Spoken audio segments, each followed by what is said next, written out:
Au cours de son intervention à la première commémoration de la journée du Génocoste, organisée dans la province du Haut-Katanga, le coordonnateur provincial du FONAREV est revenu sur l'importance de cette journée qui a été instituée par la loi numéro 22/065 du 26 décembre 2022. La loi qui institue le FONAREV a également mis en évidence la nécessité de commémorer collectivement les événements tristes et malheureux qui ont affecté différents coins de notre pays et constituent des crimes contre l'humanité et surtout des génocides.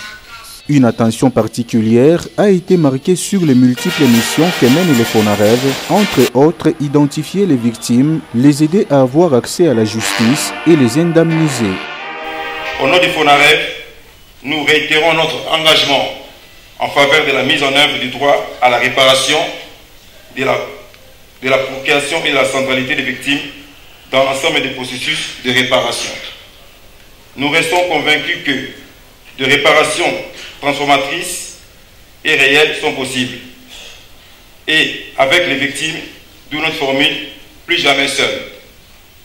Ainsi, nous gardons une attitude de sérénité et d'hommage en ce jour du 2 août, où plus notre drapeau est en berne, en mémoire de nos douleurs, nos morts et nos tragédies, nous n'oublions aucune victime.